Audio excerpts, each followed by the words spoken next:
자, 오늘은 전자기장 단원의 전자기 유도 개념을 한번 같이 배워보도록 할 거야. 자, 학습 목표 먼저 한번 읽어볼게. 자기 선속이 시간에 따라 변할 때 유도 전류가 발생함을 설명할 수 있다 라는 학습 목표가 있고, 전자기 유도 현상에서 발생하는 유도 기전력의 크기를 공식을 이용해서 계산할 수 있다 라는 학습 목표가 있어. 이 두 가지 학습 목표를 달성하기 위해서 한번 수업을 진행해 보도록 하자. 자, 우리가 중학교 때 아마 이런 걸 배웠을 거야. 전류가 흐르면 전류 주변에는 자기장이 생긴다 라는 개념을 배웠을 거야. 그래서 전류가 흐르면 자기장이 발생할 수 있다라는 사실이 있다면 요거의 반대도 가능하지 않을까라고 과학자들이 많이 생각을 했어. 그래서 자기장이 전류를 만들어낼 수 있지 않을까라는 생각을 했는데, 그래서 과학자들이 많은 시간을 걸쳐서 자기장이 전류를 만들어내는 그런 현상을 찾아내려고 노력을 많이 했대. 그런데 잘 못 찾아내다가 이거를 처음으로 발견한 사람, 자기장이 전류를 만들어내는 현상을 처음 발견한 사람이 바로 영국의 패러데이라는 과학자가 이 자기장이 전류를 만들어내는 그 현상을 발견을 하게 돼. 그래서 이 현상의 이름이 바로 전자기 유도 현상이다 라는 이름이 붙게 되지. 이 자기장이 전류를 만들어내는 현상에서 건전지를 연결하지 않았는데도 불구하고 전류가 흘렀단 말이야. 그래서 그 흐르는 전류, 전자기 유도에 의해서 흐르는 전류를 그냥 전류가 아니라 뭔가 유도된 전류다 라고 해서 유도 전류라는 이름을 붙였어. 그리고 건전지를 연결하지 않았는데 전류가 흘렀잖아. 그런데 전류가 흐르려면 어쨌든 전압이 필요하단 말이지. 그래서 건전지가 연결되어 있는 것처럼 되었구나 라고 해서 그 건전지를 뭐라고 부르냐면은 유도 기전력이다. 연결하지 않았지만 기전력, 그러니까 전압을 제공을 했다. 그걸 유도 기전력이라고 하고, 그로 인해서 흐르는 전류를 유도 전류라고 하고, 그런 현상을 전자기 유도다라고 이름을 붙였다는 거지. 그래서 너희들이 유도 기전력, 유도 전류, 전자기 유도라는 현상을 한번 배워보자 라는 거야. 우리가 이제 이 세 가지의 개념 중에서 공식으로 구할 것은 유도 기전력을 공식으로 배울 거야. 그러면 유도 기전력은 전압이기 때문에 기호를 V를 쓰거든. 우리가 중학교 때 오메 법칙 배웠을 거야. V는 I, R. 그래서 유도 기전력인 V를 계산을 하면 저항을 알고 있다는 가정하에 유도 전류인 I도 같이 구할 수 있겠지. 오메 법칙에 의해서. 그래서 우리가 유도 전류를 바로 구할 수는 없으니까 유도 기전력을 구한 다음에 유도 전류를 구해 보도록 할 거야. 유도 기전력은 두 가지로 나누어서 생각을 해볼 건데, 먼저 첫 번째로 유도 기전력의 세기를 공부를 해보고, 다음 두 번째로 유도 기전력의 방향으로 두 가지로 나누어서 한번 생각을 해보도록 할 거야. 유도 기전력이라는 것은 자기장이 변하면 생기는 현상인데, 어떤 코일, 그러니까 감겨져 있는 도선에 이렇게 감겨져 있는 도선에 어떤 단면적을 자기장이 이렇게 통과를 하는 거지. 자기장이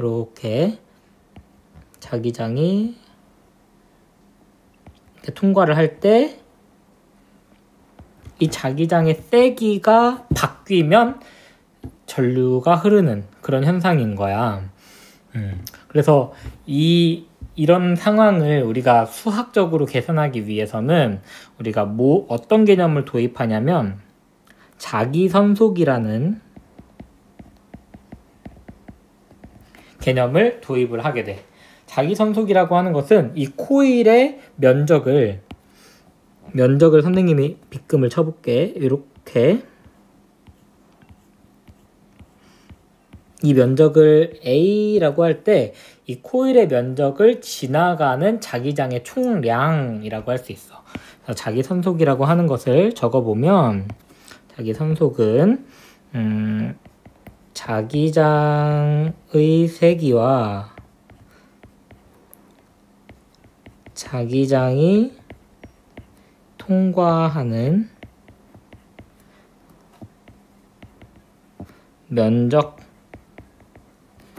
을 곱한 것을 자기선속이라고 하는데, 여기서 중요한 것은 그냥 통과하는 것이 아니라 자기장이 수직으로 통과하는 면적이라는 게 중요한 거야. 그래서 지금 여기 그림을 보면 자기장이 수직으로 지나가고 있는 모습을 볼 수가 있지. 그런데 이 코일이 이렇게 수직으로 서 있으면 참 좋겠는데, 만약에 이런 식으로 누워 있으면, 코일이 이런 식으로 누워 있으면 요거를 수직으로 지나가는지를 알기가 어렵잖아. 그래서 어떻게 하냐면 이 누워 있는 코일을 똑바로 세워주는, 이렇게 똑바로 세워서 면적을 구하는 방법이 있어. 그래서 이 누워 있는 면적이 이 주황색으로 빗금친 게 만약에 A라고 하자. 그러면 얘를 수직으로 딱 세우면 이 각도만큼, 이 누워있는 각도와 똑바로 서 있는 각도 사이에 그 각도가 있을 거야. 이 각도를 세타라고 하면 A라는 면적에다가 코사인 세타를 곱해주면 똑바른 각도가 된단 말이지. 그래서 요거를 이제 공식을 한번 써볼게. 자기선속은 기호로 그리스어 파이, 대문자 파이를 쓰고, 요거는 자기장의 세기 B 곱하기 자기장에 통과하는 면적 A인데, 그냥 A가 아니라 A에다가 사이 각도 코사인 세타를 곱한 것만큼을 해줘야 수직으로 통과하는 면적이 된다는 뜻이야. 요만큼이 수직 통과 면적이 되는 거지. 그래서 요게 공식이야. 요 공식을 알아두면 되고, 그다음에 참고로 자기선속의 단위는 WB라고 쓰고 웨버라고 읽으면 돼. 요거는 이제 물리량이니까 알아두면 좋을 것 같아. 자, 그래서 이제 그럼 유도기동력의 세기는 어떻게 구하냐? 이 자기선속이 변화할 때 발생한다라는 거야. 그래서 요거를 우리는 뭐라고 하냐면, 패러데이가 발견했으니까 패러데이 법칙이라고 부른다. 패러데이 법칙은 유도 기전력의 크기를 구하는 공식이라고 할 수 있어. 그러면 그 공식이 어떤 모양인지를 좀 살펴보자. 일단 유도 기전력이니까 전압 V는, 그 다음에 마이너스 붙여주고, 마이너스는 왜 붙이는지는 나중에 배울게. 그 다음에 N, 그 다음에 델타 T분의 델타 파이, 방금 배웠던 자기선속. 자, 그럼 이거를 이제 어떤 물리량인지 다 좀 살펴보면, 먼저 요 N이라고 하는 것은 코일의 감은수를 의미해. 그러니까 코일이 이렇게 돼 있으면은 그냥 한 번 감긴 건데, 이렇게 한 번 더 감길 수도 있지. 한 번 더 감길 수도 있고. 몇 번 감았는지를 의미하는 게 n이야. 감은 수고. 그 다음에 여기가 중요한데, 여기를 우리는 뭐라고 부르냐면은 자기 선속의 시간에 대한 변화율이다 라고 불러. 그러니까 시간이 지났을 때 자기 선속이 바뀌어 있어야 되는데 얼마나 많이 바뀌었냐. 그러니까 변화율이라고 하는 것은 조금 쉬운 말로는 변화 속도지. 변화 속도. 그러니까 빨리 변했냐, 천천히 변했냐가 유도 기전력과 관련이 있다 이런 뜻이야. 요 공식으로 구하는데 문제는 여기에 마이너스가 붙어 있다는 뜻이야. 마이너스. 이 마이너스가 붙어 있는 것은 우리는 이제 뭐라고 생각을 할 수 있냐면 관성이다. 그러니까 변화를 자기 선속의 변화를 방해하는 방향으로 유도 기전력이 생긴다. 이렇게. 그게 이제 하나의 관성이다라고 볼 수 있다는 거지. 관성이라는 게 뭐야? 예를 들어서 침대에 누워있으면 계속 누워있고 싶고 뭔가 변화를 싫어하는 거지. 방학이면 개학하기 싫고 이런 거지. 그런 것처럼 변화를 싫어하는데 지금 자기 선속이란 녀석이 바뀌고 있으니까 그 변화를 싫어하는 방향으로 유도 기전력이 구해진다 이 뜻이야. 요거를 우리는 뭐라고 부르냐면은 렌츠의 법칙이라고 부르는데 렌츠의 법칙은 여기 유도 기전력의 방향에서 이야기를 해보도록 할게. 유도 기전력의 방향을 결정하는 것이 바로 렌츠의 법칙이다 라고 할 수 있어. 렌츠의 법칙은 이런 거야. 변화를 싫어하는 건데 예를 들어서 한번 그림을 그려볼게.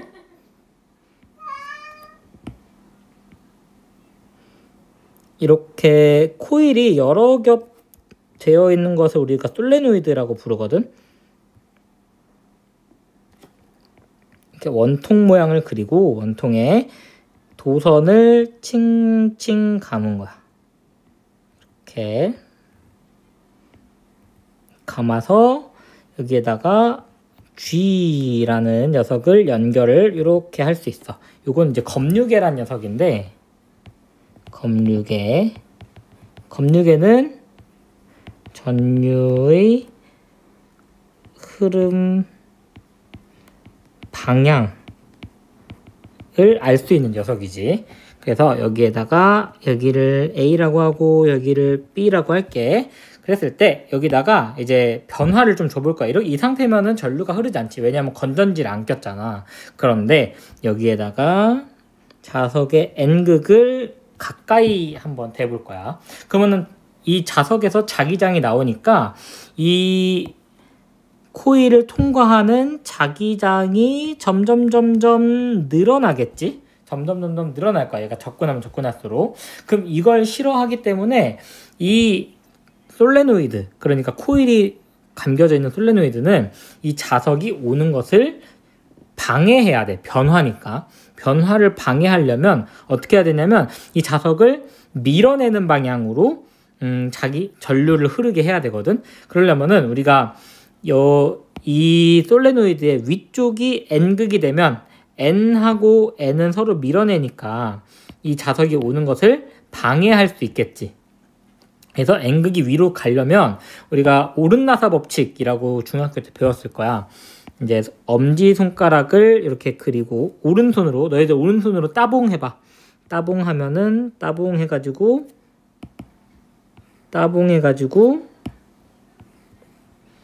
이렇게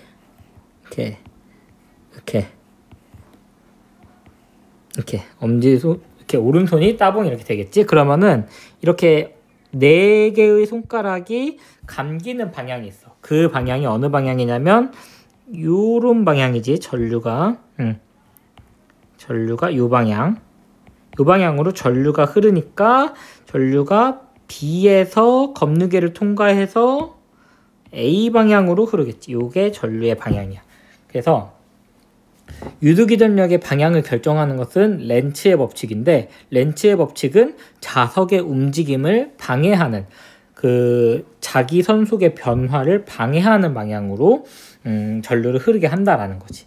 그러면 이제 결국에는 이 전자기유도라고 하는 것은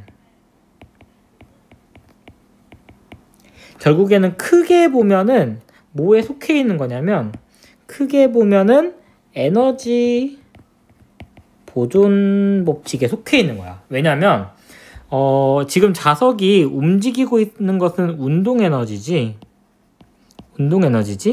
그런데 이제 전자기 유도 현상에 의해서 여기 전류가 흐르면 건전지도 없는데 전류가 흘렀단 말이야. 그러면은 여기에 전기 에너지가 생긴 거지. 즉 얘가 자석의 움직임을 방해하니까 운동 에너지는 감소하는 대신 전기 에너지가 증가, 없던 게 생기는 거지. 그럼 결국에는 총 에너지, 이만큼의 전체 총 에너지는 값이 변했을까? 변하지 않았을까? 변하지 않았다는 거지. 총 에너지는 보존되었다는 거지. 이게 바로 에너지 보존 법칙의 또 다른 현상이다라는 거야. 그래서 운동 에너지가 감소한 대신 전기 에너지가 증가하는 에너지 보존 법칙의 현상이었다라는 거야. 이렇게 해서 우리가 유두기전력에 대해서 배웠고, 다음 영상에서는 이 유두기전력을 이용해서 유도 전류를 구하는 어떤 특정한 현상, 어떤 특정한 회로에서 한번 유도 전류를 계산하는 방법을 배워보도록 할게. 오늘은 여기까지야. 고생했다.